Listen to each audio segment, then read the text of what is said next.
Chapter 6. High Jump. "Who is that?" said Jack.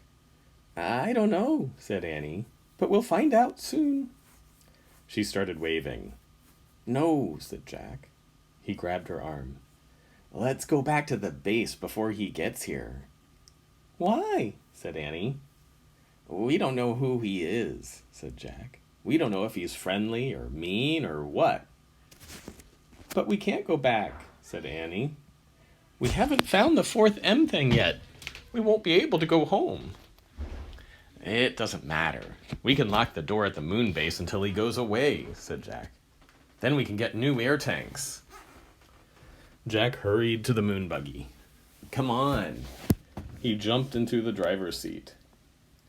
Annie gave a little wave to the dot in the sky. Then she climbed into the moon buggy.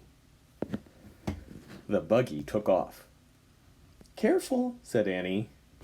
They bumped over the rocks as Jack turned the buggy around. Then they zoomed toward the pass.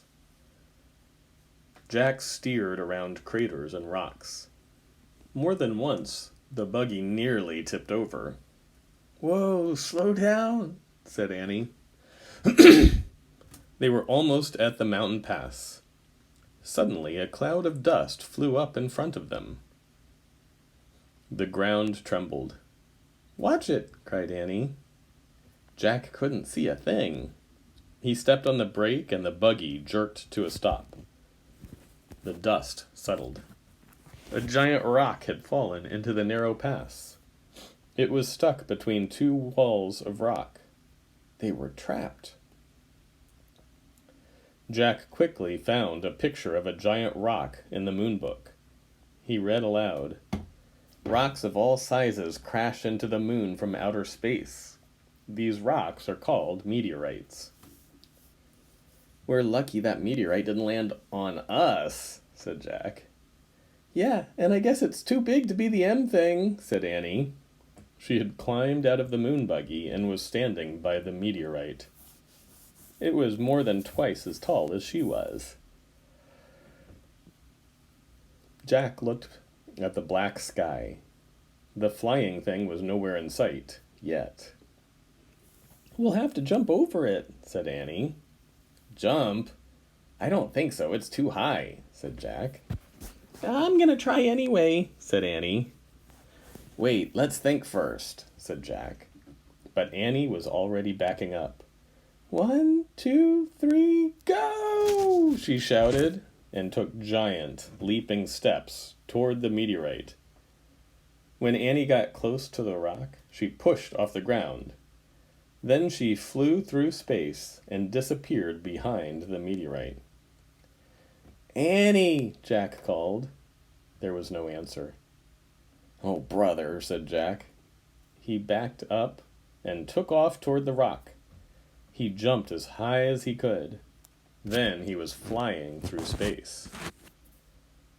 Jack hit the ground and fell face down into the dust. Jack tried to stand, but his suit was too bulky. He tried to roll over, but his suit made even that impossible. "Oh no," he groaned. "Not again." "Are you here?" asked Annie. "Did you make it?" "Yes." Jack was relieved to hear her voice, but he couldn't turn his head to see her. He could only hear her over the radio. "Can you help me up?" he asked. "Nope," said Annie. "Why not?" "I fell down too," she said. "Oh, brother," Jack sighed. "Now we're really in trouble." He tried to stand again and failed. "Can you see anything?" "Just the sky," said Annie. "Wow, is it weird." "I'm worried about our air tanks," said Jack. "I feel like it's been 2 hours. "Jack," said Annie. "And what about that moon man?" said Jack. "Where did he go to?" "Jack," whispered Annie. "What?" "He's here," she said. "The moon man is here." "What?" "He's standing above me."